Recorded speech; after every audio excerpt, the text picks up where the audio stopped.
Welcome to Beyond Longevity, the podcast that explores not just how we age, but how we can build a longer, healthier future for ourselves. My guest today on Beyond Longevity is Michael Clinton. Michael spent 4 decades at the top of the publishing world, including as president and publishing director of Hearst magazines.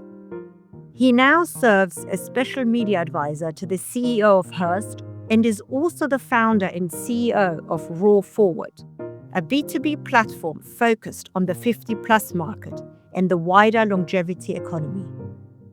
His new book, Longevity Nation, is published on May 5th. It is his second book following the success of Raw. His new book is about much more than living longer.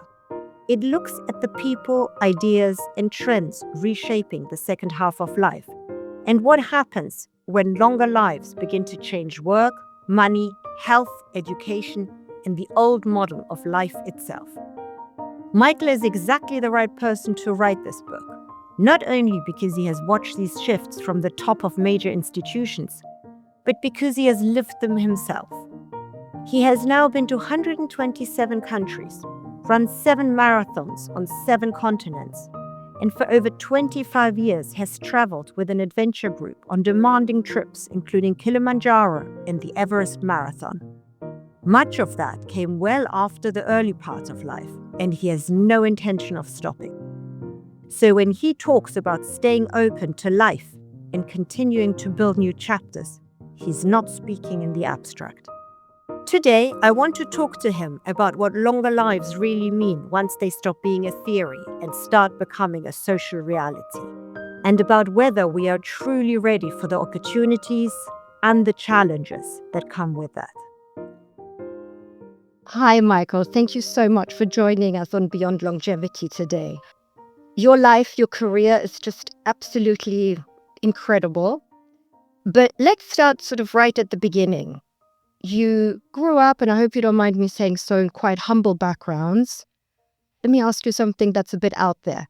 What's your very first memory of when you were small? Wow. I think one of my very first memories, my father was from New York. He was the son of Irish immigrants. We were raised in Pittsburgh. And one of my very first memories, I was a young boy, maybe 4 years old, 5 years old. We came to New York City to see my father's father. His mother had passed away. And I knew at 4 or 5 years old that this is where I belonged. New York City is where I should be. I'm like, why are we in Pittsburgh, Pennsylvania? So the rest is history, of course, because I ended up living there and live there now. But yeah, that was probably one of my very first memories, is meeting my Irish grandfather in his apartment in New York City. How much do you think your upbringing shaped your ambition and the way you approach life? Do you think you've always had that drive, that was an innate drive you had, or do you think that was shaped through experiences throughout your life? That's a great question. I get this all the time. Is it nature or nurture? I think it's a little bit of both. I had very special parents who were only high school graduates. I think that you mentioned humble beginnings, which is true. We lived in a working class neighborhood. No one had ever gone to college in the entire family. But my father, we had a ritual where every Friday night we would go to the library as a family. And I was able to pick 5 books to read, which of course, because I'm such a type A, I ended up reading all 5 over the weekend, ready to, pick the next 5. But my dad was someone who was very interested in words, in literature, in current events, in books. It was self-taught. And, he turned me on and my siblings on to the importance of ideas and words. And I think that was the spark originally. And then as I went through school, some of the teachers recognized that and cultivated that. And I do remember once when I was in high school, my mother coming to one of the meetings and one of the teachers saying, I think Michael would be really good in the magazine business. I was all of 17 or something like that. But, I went to a city high school. I think there were about 15 of us who went to college. But when I did get to college, I knew I had found my tribe. found my people, found my place, and the rest was just propelling me forward. So I have to go back to my father, whose love for words really was the one who nurtured me into what became my ambition in publishing and writing and so forth. Let me be a little bit devil's advocate here. I definitely agree with the fact that journalism really was your career, but you've done so many things afterwards and at such an intense level. Do you not think that any other career that you would have chosen, you'd have been as successful as in journalism and would have loved maybe equally? We all have our fantasy careers that we wish, we had done. I was always interested in being a commercial airline pilot. I ultimately became a private pilot. I was interested in being a television broadcaster, news broadcaster. I loved architecture, but you follow a thread. And I was one of those people who just kind of went narrow and deep. I would hope that my personality, I would have been successful in anything I set out to do. But I was lucky. I found my niche. I was the publisher of the university newspaper. I found my niche. I went to New York City at 22 specifically to get into publishing. I knew this was for me.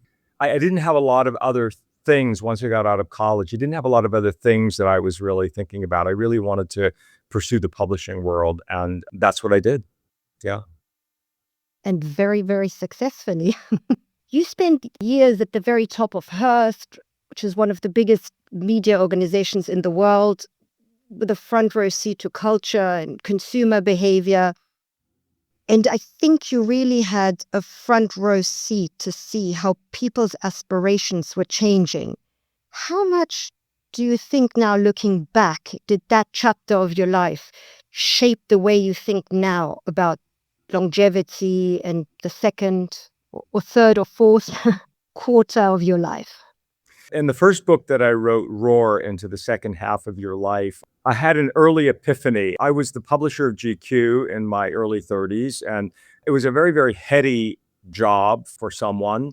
The go-go years in the 80s and 90s of New York City and publishing and global publishing. But I had just come back from Milan from all the shows. I had been at Giorgio Armani's house. I had been hobnobbing with, movie stars and all the things And I came back and I was telling who was then my boss about this experience. And he stopped me and he said, just remember one thing. That is a rented seat that you're sitting in. It is not a seat that defines you as a person. And that was like a lightning bolt that hit me, because so many people define themselves by what they do for a living, that when that living sunsets, if you're in a sort of, traditional kind of career, a lot of people get lost in who are they? And it's especially in an era of longevity when, if you're 65, pick a number. If you're 65 and healthy, you may live another 30 years. In the past, you would, quote, retire from a profession or a job and go, in our country, people always joke and say, move to Florida and play golf, the metaphor. But you didn't live much longer. So it was kind of a short span of life. Today, 30 years of additional life in a world of longevity, which is driven by lifestyle and medicine and technology and AI, which is going to manifest all of this, the 100-year life in the future, it makes people sort of stop and rethink. So I started going back to that 39-year-old person. I started thinking about this early and about who else am I beyond being the publisher of GQ or being a publishing executive. Who else am I? I had a great personal life, great love life, great all of that. But what were my other identities that I was really wanted to cultivate? I started that journey young, and I really, in all the keynotes that I do all over the world and the speeches that I do, I always suggest to people that they think about this, and really be introspective of who are they if they're not being defined by their job. You've mentioned a few things I want to pick up on a little later, but let's start with Roar. Roar started as a book, right? And then became a platform. Tell us what Roar stands for. Thanks. The idea of Roar was developed when I was stepping out of my 40-year publishing career. I had, as you mentioned, I had a great career.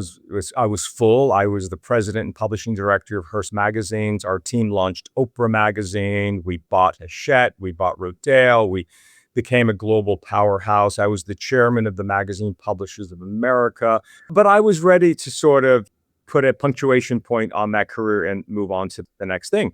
And everyone started saying to me, "Oh, you're going to retire." I said, "Well, not really. I mean, I'm going to retire from this job, but I'm not going to retire from life." And actually, as a side note, I went back to school to get a master's degree in nonprofit philanthropy at Columbia University as I was transitioning. But I started getting agitated about this thing about you're going to retire. And so I was like, I started talking to people, and I talked to a lot of other people who were like me, who are like, no, 65 isn't an end date, it's a start date. It's a restart date. It's a rewire date, which is the way we use it in the book. So ROAR is an acronym which stands for, the reimagination process and how you rethink this. If we're going to all live longer, the second half life cycles are changing dramatically, right? In every which way. And we have to rethink and reimagine. And by the way, it's not just the individual, it's institutions, it's government, it's businesses, it's structures. Structures have to be rethought. So the reimagination process, the O is, owning your numbers and owning where you are at midlife, your health numbers, your wealth numbers. You're going to be able to afford a 100-year life. Be pro-age, aging is the new black, if you will. Redefining what aging means. I think that word longevity has really put a positive spin.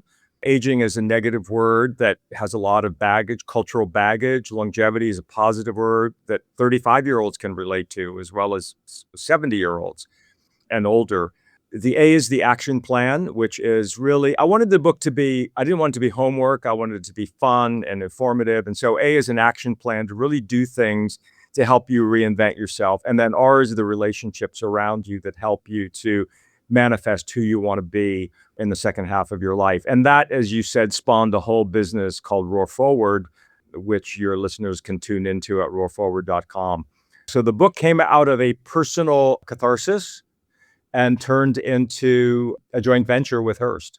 Who is Raw for? Who would go on the platform? Who would get advice? What kind of people? So it's really a B2B business. We work with over 50 companies, global companies, and with C-suite leadership. And our mission is to inform, educate, help C-suite leadership really understand what is happening in this phenomena, because it impacts their products, their services, their communications, their clients, their customers, their employees. And if they're not thinking about this as a business opportunity, they're going to miss what is a very dynamically different kind of consumer who is now 50 plus. So it's really B2B. That being said, we have a monthly newsletter that it's consumer friendly and so forth. But we do a lot of different product lines and projects with the companies that we work with. And we work with business and government and academia and across section science. Walt Cornell Medicine here in New York is one of our partners, global L'Oreal, et cetera. So lots of interesting sectors that are part of our world. But why do so many companies still misunderstand the older consumer who really has the biggest spending power? When the boomers were 18 to 34 years old, they were a mega generation. That was a generation like we had never seen before. And it created something called the youth culture. The youth culture really didn't exist prior to the boomers being in that cohort. So marketers and brands and companies became obsessed with young because of the sheer economic power that the boomers had then. The problem is that the boomers got older and got a lot more money and a lot more economic power. A lot of brands and marketers were stuck in the 18 to 34-year-old syndrome, I call it, because they said, well, if you get them young, they'll stay with us, they'll spark our brand, and they'll be brand loyal for the rest of their lives, which was once upon a time true and no longer true anymore for any age, for any cohort. At the same time, when they were targeting youth culture, they stopped targeting people at 54 in the media matrix that's out there. And of course, today, just to give a stat in the US, almost 35% of our population is 50 plus. The first millennials turned 50 in 4 years. In the US, the spending power of the 50 plus consumer, $8.3 trillion is the estimate, would be the third largest GDP in the world. And enter those millennials, you've got this huge economic power and asset base, but there's a big wrinkle in that the 50 plus year old is now not brand loyal, very dynamic consumers, fit, health conscious, experientially doing lots of interesting things. And a lot of brands and companies are stuck in old structures that were established in the 20th century, but they haven't evolved to accommodate, adapt, and adopt to a rapidly changing world. And by the way, this is not just in the US, this is all over the world. This is in the EU and the UK and Asia. I'm just back from Japan and Korea, which has a very different approach to targeting people over 50. But the Western cultures still have a big youth centricity, and it's to their detriment. So I could spend a long time talking about this, Daphne, but those are the key salient points. I think sort of as far as countries go, correct me if I'm wrong, but I think Singapore is quite ahead of the game and really has picked up on the older generation. By the way, I don't know if you agree with me on that one too, seeing you come from the publishing world. I find a lot of the language that is being used for older people is very negative. And I think that is something that ought to change as well, just the way we talk about it. Words matter, images matter, messaging matters. We on our platform every year, we pick the top 12 ad campaigns that we've discovered that are ahead of the curve. These are the brands that understand the nuance of language and imagery and messaging. And one of the great campaigns that we had for last year was Estee Lauder, which launched a campaign called Because of My Age. The beauty industry oftentimes gets stuck in this anti-aging conversation, and they kind of flipped the script and created a sort of pro-aging platform called Because of My Age. The first person in the campaign was the former Prime Minister of Denmark.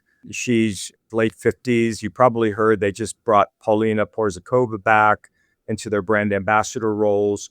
And that campaign was a really great example of a brand understanding the importance of language, the importance of imagery and messaging. But what we're seeing when I was doing the research for my new book, Longevity Nation, which comes out this spring, what was really fascinating to me is the evolution of moving out of the word aging into the word longevity, moving out of words like age appropriate to person appropriate, because, you may have your first child at 50. You may be a young parent at 60. You may, decide to take on a new fitness, nutrition, exercise approach in your 70s. You can start that at any time, for example. So these words are really important. And there's a lot of debate. Some people would say, well, we should use the word older. And yes, you are older in the context of aging, but there are a lot of negative words in that space. In the UK, you probably know the name Eleanor Mills, who launched the Queenager movement, which is really a fun, beautiful way to frame it. So there are lots of different words that are popping up that I predict will supplant a lot of the negativity and negative words that are out there. We're watching that happen live. Before we come to your new book, Longevity Nation, I just wanted to ask you, can you give us some examples where you've seen organizations other than, Estee Lauder that you've already mentioned, that have adapted to that shift? Personally, I find publishing is not doing too badly in that sector. They do incorporate older models or those kind of things. But tell us your thoughts. Yes, you saw this in this last year, the most age-diverse models on the runways in Milan and Paris. It was really quite extraordinary. They still need to translate into a lot of into their brand campaigns. A lot of the luxury fashion brand campaigns are still models under 30. They do have an occasional model, but to your point, editorially, I love the recent cover of Vogue where, Anna Wintour, 76, was on the cover with Meryl Streep, 76, looking amazing, both of them, photographed by Annie Leibovitz, who's 76. And, what we love to say is this is what 76 looks like. And you're going to see a lot more imagery in the celebrity culture that is changing perceptions and changing ideas. And so it is happening. It's happening in movies. It's happening in television series. Gene Smart in Hacks is a great example. Kathy Bates in Matlock, great, interesting characters who are not grandmothers. Generally in the past generation, when an actress got to 60, all of a sudden the roles were about grandmothers. And now you're seeing, just this blossoming of roles. You're seeing it culturally. The advertising world is playing catch up on this, many of them.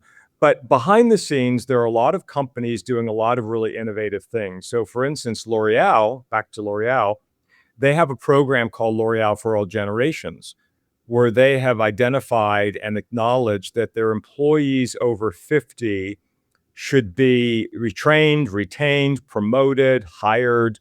It's a global commitment. They're one of a number of companies that have this global commitment to employees over 50, which is really important. In Singapore, as you mentioned, it is a bellwether nation state. There's a lot of countries and cities and communities can learn by going to Singapore. One of the things they do is the age inclusivity in things like urban planning and community areas and parks and so forth are very, very organically, naturally multi-generational. In Western cultures, the US is another example, we have these 55 plus communities, we have this nursing home construct, and people are sort of ghettoized at a certain point, and they're all hanging out with other 70-year-olds, and that's not healthy.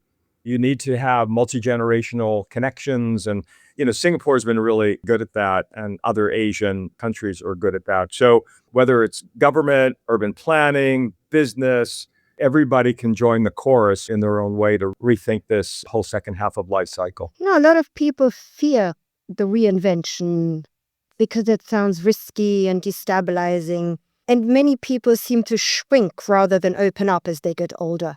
What have you learned about what helps get people to grow and to change their life? In all the work that we've done and the travels that I've done, some people say, well, I'm really happy with my life. I don't want it to change at all. But then when we start peeling back the onion, we begin to see that there's a lot of chinks in that armor that they're not necessarily thinking about. And, a good example of that, of course, is the empty nest phenomena. When the kids leave the household and all of a sudden the mom and the dad are sort of having to rethink who they are, and they don't anticipate that necessarily. And so they do realize that they have to evolve and change, because there'll always be a parent, but it's not going to be to the same dimension that it was when the kids were in the household growing up. There is a lot of fear around it. A lot of people say, I don't know what I should do next. I don't know what course I want to take. And the A in ROAR, the action plan, we have a lot of fun tools and a lot of fun exercises for people to go through to figure out what that might be. But we keep going back to this idea that if you're 50 or 60 and healthy and you're going to live another 30 years or so, what are you going to do with those 30 years? You just can't float. You just can't be. You have to have purpose. You have to have engagement. You have to have a redefinition of who you want to become. And by the way, this is not a weekend project. In the book Roar and on our platform, we collect stories of the people we call the Reimagineers. These are all the people who are inspirational, who at 50 or 60 reimagined their lives, and up and down the socioeconomic ladder. So, everyday people to people who were CEOs who reimagined. And these Reimagineers to us are the role models that are helping to define the future of longevity. And one quick story, I was just at a graduation of a woman who decided to go to veterinary school at 56, and she's become a veterinarian at 60. I was at a graduation party, and she said, you know what, I can do this for 20 years. It doesn't have to be a 40-year career. So I think it is a rethink of what is this whole second half of cycle and this whole longevity topic, what is it going to mean for the individual? And rethinking that is really the call of the day. So in your earlier book, Raw, which I think was much more focused on reinvention at an individual level, your new book, Longevity Nation, which is coming out beginning of May, seems to be much broader and more societal. What made you want to write this book now? And what changed in between writing Roar and now Longevity Nation? So Roar was 4 years ago. And you're right, it was more sort of personal development. It was for the individual. But as I started to go on this journey, I joined the Stanford University Center on Longevity board, and I started meeting a lot of people in what was emerging as the longevity sector. It was really beginning to gain momentum. And most of the books that had been written are medical and science books written by doctors, which is really an important component of longevity. But what I really saw is that there were hundreds and hundreds, if not thousands of people who were all working in different ways to enhance the longevity phenomena. And there were men and women that were in technology and higher education and travel and urban planning. And there had never been anything written that kind of gave it the breadth of what is happening in this phenomena. And when I spoke about the idea to Laura Carstensen, who's the founder, I call her one of the OGs of longevity. She was the founder of the Stanford Center on Longevity. She had told me there was nothing like this that had ever been put out into the marketplace. So I decided I should tell that story. I wanted to raise the voices of all of these incredible people who were doing all this incredible work for all of us. I wanted to have a special focus on female voices, because in the longevity sector, a lot of it tends to be male-centric, and I wanted to capture, more and more of the women who were working in the sector, and there are some incredibly inspirational people around the world. And so I took the word Reimagineer and I moved it into those who are reimagining business and technology and medicine. Ranjan Naj, who we talked about earlier at Stanford, is a great example of someone who was really helping to set the tone in the future of longevity. And it was amazing. I interviewed about 70 people. These are all experts in their field. And it's funny, as I was doing all the interviews, I said to myself, they're really building a nation of longevity innovation. And that's hence the title was born organically out of the interviews. So the Reimagineers of the world. And we sprinkle in some individual stories too, some personal stories to bring it home to the individual, but most of them are all these great innovators. Let me ask you something that is not often discussed when speaking about longevity. What do you think about the inequality within the longevity field? It's significant, but there's some good news that's emerging, which I'll talk about. In every social movement, and I call this a social movement, the longevity movement. In every social movement, it generally starts with the people who have the financial capacity, the educational capacity, the privilege. If we think about the early days of the women's movement, it was really led by incredible women who were professional women who had the ability to step out and create this. And then it came down across the cultures and society, and everybody the movement moved throughout society for everyday people. In this one, the analogy that I make is all of the great discoveries in medicine, technology are going to have to be available to everyone. So here's a great example. The GLP-1 phenomena, which is a miracle phenomena that has now showing huge benefits to the longevity elements of people's lives. When it first was introduced, it was very expensive. It was only available mostly to wealthy people who could afford it. Insurance didn't cover it. Now what's happening rapidly is insurance is beginning to cover GLP-1. In America, in July of this year, Medicare will cover GLP-1. That's a huge, huge democratization of GLP-1. The major producers, pharmaceutical companies, are cutting their prices in half in a year.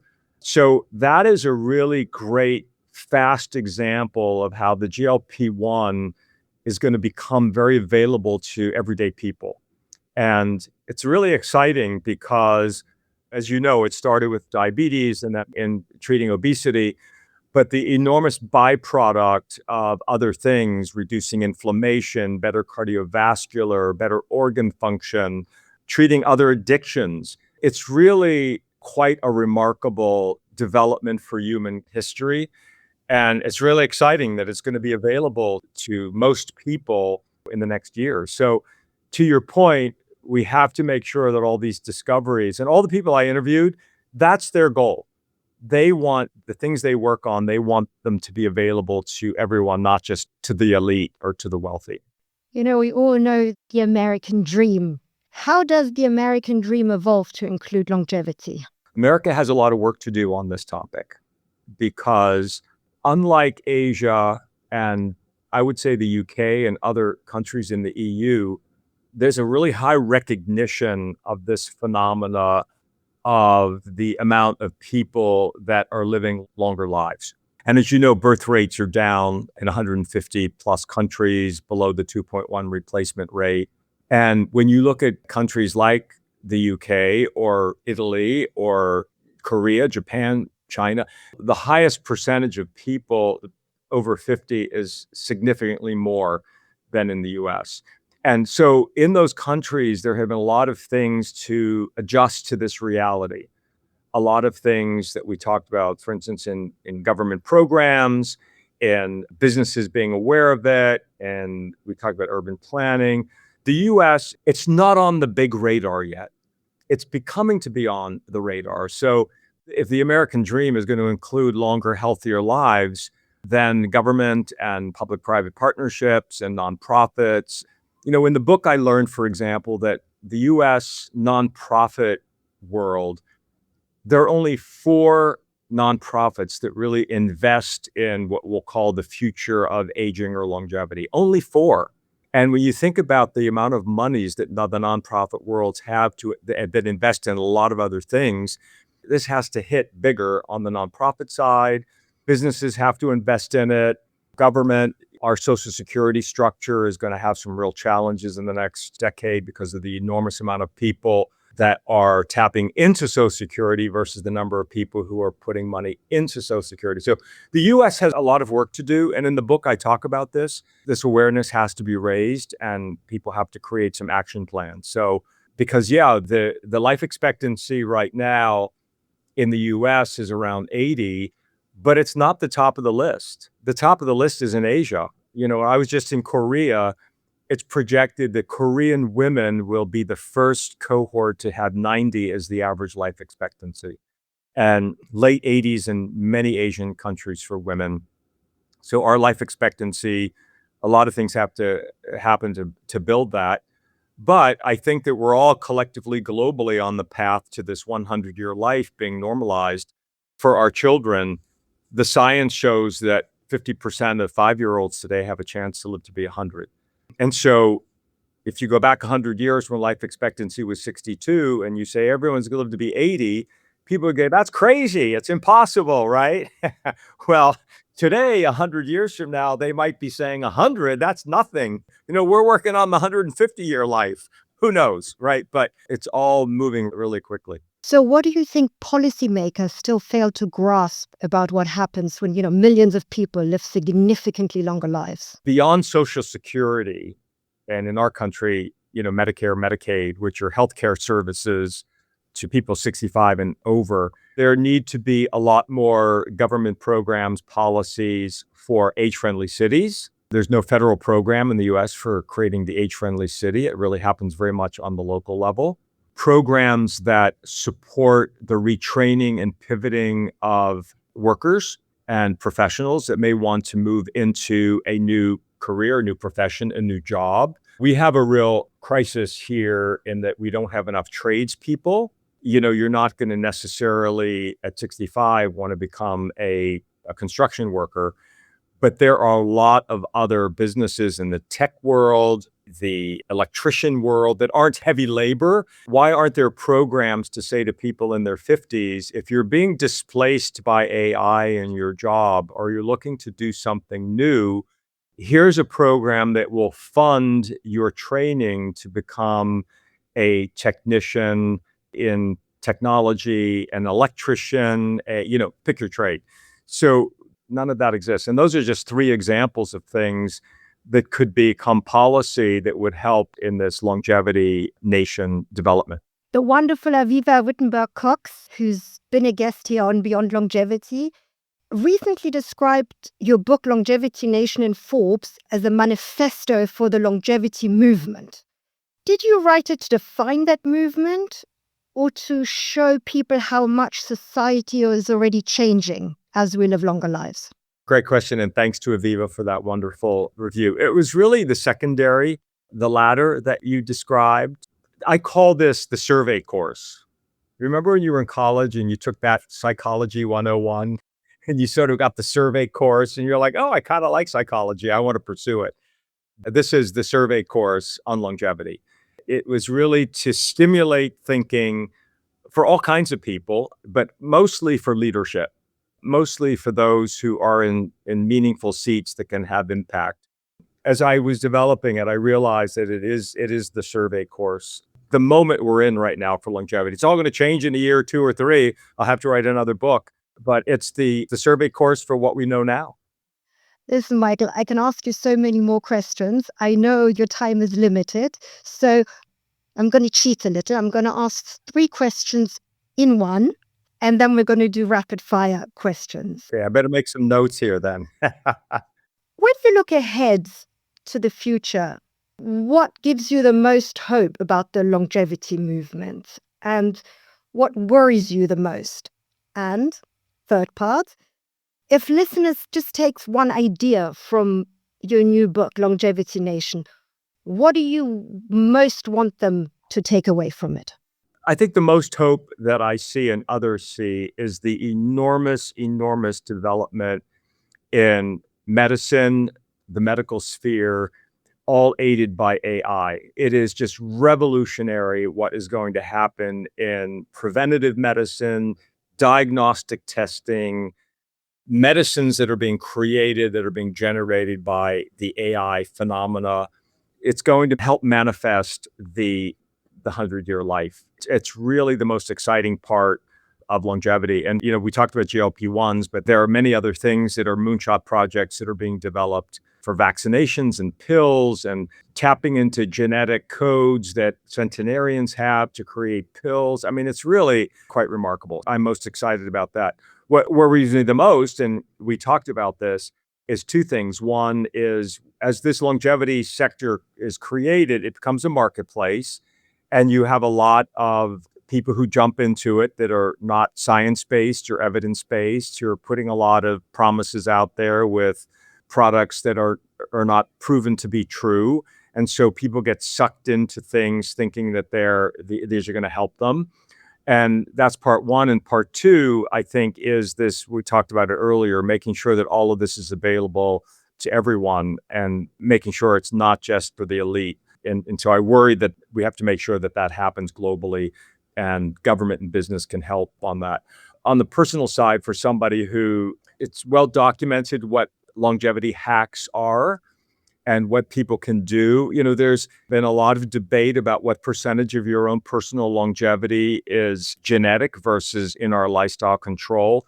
Most of the thinking has been it's 25%. There's a new study that says, well, maybe it's 50%.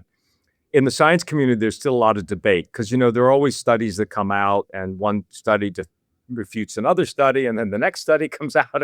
It's back and forth and back and forth. But what we do know is that a large percentage of our own personal longevity is tied into what we can do as individuals, lifestyle factors and all the elements in that. And the number one thing that I learned, and I continue to learn, is the number one thing is movement. The number one thing, motion is lotion, as Dr. Mark Lack says from Weill Cornell Medicine. It is exercise and movement every single day of your life until the last day on planet Earth, because that has a whole host of benefits. And what I love about that message, Daphna, is anyone can participate in that idea. Anyone who is of any socioeconomic background can participate in that idea. You don't need money to do it. You just need the will and the purpose and the focus to do it. I interviewed an amazing woman who's doing work where she's taken people who are in their 60s and 70s who never exercised or never had any daily movement of any consequence. And she put them on a light program, and she saw within months remarkable changes in their health metrics, remarkable changes. And these were people who were sedentary most of the time. And so that's magic medicine. That's magic medicine for everyone. So that would be my one pearl I've learned on this journey that I would share with your listeners. So nice to end on a positive note. I love it. Yeah. Here are my 5 rapid fire questions. What's the single best piece of advice you would give your younger self? The best thing I would give my younger self is to think big, think bigger, and think even bigger about what you want to accomplish in your life. I think when you're younger, you're sort of feeling your way, but the world is yours if you think big and you think bigger, and you can have an impact in what's important to you. And I do believe you can start that at any age. Name one habit everyone should adopt for a longer, healthier life. Well, we talked about movement, right? I would combine that with, here in New York in Central Park, we have something called off leash. I have a beautiful Vizsla. Her name is Hannah. When I'm in the city, we go off leash in the park, and it's a whole ritual of animals and people and the morning and doing something that brings you joy like that. Pick your own joy. That is a combination of your movement and your day is really a great compound. So do something around the movement world that brings you joy. And that might be something as simple as walking your pup in the park. The third question I have to sort of modify a little bit for you, because the original question is, if you weren't in the longevity field, what other career would you have chosen? So I have to amend it for you to say, as your second career, if you wouldn't be in the longevity field, what career would you have chosen? So I'm a big adventure traveler. I just went to my 127th country, by the way. But we have an adventure travel group that once a year for 25 years, we take a trip together, and we've climbed Kilimanjaro. We did the Tenzing Hillary Everest Marathon, 9-day hike to the base camp and marathon down. I've run 7 marathons on 7 continents. We've been to Ethiopia, Madagascar, Patagonia, base camp Aconcagua. I could go on and on and on. I would be in the adventure travel business. That would be it's my passion. So I would somehow be in the adventure travel business world. It's a very personal and invigorating passion for me. So that would be that. By the sounds of it, you are. It's just not a business. It's just Not yet. not yet. Got many years ahead of you. Not yet. What microdose habit, sort of 5-minute routine of small daily action, yields outsized longevity benefits? Wow, that's a good question. Yeah, I keep going back to movement because that's my whole thing. But I would say it's not a micro thing, but I like to talk about conscious consumption, conscious eating. What are we putting in our mouths? We don't think about it. We just come home from a busy day and we put our hand in the chips and we start eating chips. And before you know, we've eaten half a bag of chips. And so, I think it's common sense stuff, plant-based stuff, less processed foods, less sugar. As we talked earlier, I'm a wine producer. So, I think moderate drink. It's another example of studies, right? Don't drink this, don't drink that, drink this, drink this. But be smart about it. If you have no comorbidities, drinking a glass of wine is important. It's good for social gatherings and family and community, as well as an enjoyment factor. So, but conscious consumption, really thinking. So I think about that, throughout the day. What am I eating? And that's, I think, an important part. That's another great longevity hack. So I would answer that way. Last but not least, what's the craziest longevity myth you've encountered? And is there any truth to it? Well, I'm not big on, the replacement of draining the blood kind of thing. You can go to a clinic and have the metals drained out of your blood. I'm not so sure that that's going to have any real long-term benefit of draining and transfusing our blood. I don't know if there's any real science evidence in that. It's a sort of a longevity hack. I'm not so sure that does anything that is going to be meaningful in terms of creating your own longevity. There's a lot of stuff we could put on that list that's sort of unproven But, people try different things and everybody has their own personal experiences. And if it makes them happy, I say be happy. Listen, Michael, thank you so much for coming on Beyond Longevity. You've been absolutely delightful, and thank you. Thanks, Daphne. Thanks. It was great to be with you. I hope to see you in London, in the UK, when the book launches. I'll keep you posted. That was Michael Clinton, author of Longevity Nation. At the heart of this conversation was a bigger question. What happens when people start living longer, but the old model of life no longer fits? This is what gives this book, Longevity Nation, its focus. It asks what happens when millions of people live longer, but our institutions, our assumptions, and our plans for life have not fully caught up. And Michael is a compelling guide to that question, because he has not only written about it, he has lived it. He built a major career and then kept pushing into new experiences, new challenges, and new chapters of life. And that, to me, is the real question underneath this whole conversation. Not simply how long life is, but what we do with it. If you've enjoyed this episode of Beyond Longevity, please subscribe, follow, and leave a review. Thank you.